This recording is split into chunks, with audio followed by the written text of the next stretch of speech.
பகவத்கீதை அத்தியாயம் 9 ராஜ வித்யா ராஜகுக்கிய யோகம்.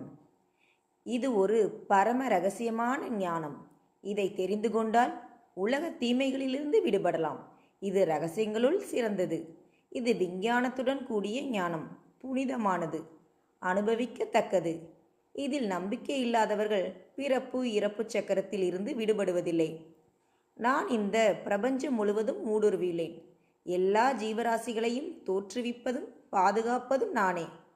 ஆகாயத்தில் காற்று உள்ளது போல எல்லோரும் என்னில் உள்ளனர். பிரளய காலத்தில் எல்லோரும் அழிந்து என்னுள் புகுந்து விடுவர். தோற்றுவிக்கும் போது எல்லோரையும் மீண்டும் அனுப்பி வைக்கிறேன். தோற்றுவிப்பதும் அழிவதும் எல்லா காலங்களிலும் நிகழ்ந்து கொண்டே இருக்கும்.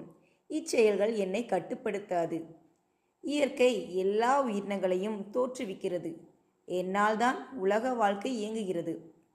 மூடர்களுக்கு என்னை பற்றி தெரியாது. அவர்கள் வீணான ஆசை, பயனற்ற செயல்கள், பயனற்ற அறிவு மற்றும் முரட்டுத்தனம் மிகுந்த குழப்பவாதிகள். தெய்வீக தன்மை வாய்ந்த மகாத்மாக்கள் ஒரே சிந்தனையுடன் என்னை வணங்குகிறார்கள். என் பெயரையும் புகழையும் தொடர்ந்து சொல்லிக்கொண்டே இருக்கிறார்கள். என்னை உணர்வதற்கு பாடுபடுகிறார்கள். எப்பொழுதும் என் நினைவாகவே இருக்கிறார்கள். மற்றவர்கள் ஞானத்தின் மூலம் என்னை வணங்குகிறார்கள்.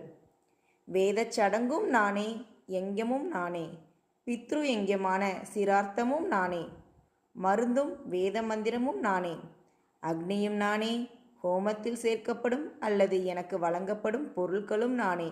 இந்த பிரபஞ்சத்தின் தாய், தந்தை மற்றும் பாட்டனும் நானே. அறியத்தக்கவனும் ஓம்காரமும் வேதங்களும் நானேதான். லட்சியமும் சாட்சியும் போஷிப்பவனும் நானே. இருப்பிடமும் புகலிடமும் அக்கறையுமுள்ள நண்பனும் ஆரம்பமும் முடிவும் நானே. சூரிய வெப்பமும் மழையும் மரணமும் அழியாமையும் நானே. ஆசையுடன் என்னை வணங்குபவர்கள் மீண்டும் பிறக்கிறார்கள். என்னை எப்பொழுதும் நினைப்பவர்களின் தேவைகளை நான் கவனித்துக் கொள்கிறேன். மற்ற தெய்வங்களை வணங்குபவர்களும் என்னைத்தான் வணங்குகிறார்கள். ஆனால் அவர்கள் பரமாத்மாவான என்னை இந்த தத்துவ ரீதியில் அறிவதில்லை.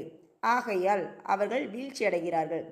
பக்தியுடன் ஒரு இலையையோ ஒரு பூவையோ ஒரு துளி நீரையோ எனக்கு அளித்தால் போதும். நீங்கள் உண்ணும் உணவையும் செய்யும் செயல்களையும் வழிபாட்டையும் எனக்கு அர்ப்பணித்து விடுங்கள். நன்மை தீமை என்ற பந்தத்திலிருந்து நான் காக்கிறேன். எல்லோருக்கும் நான் சமமானவன். ஆனால் என்னை நேசித்து வழிபடுபவர்களுக்குள் நானே காணப்படுகிறேன்.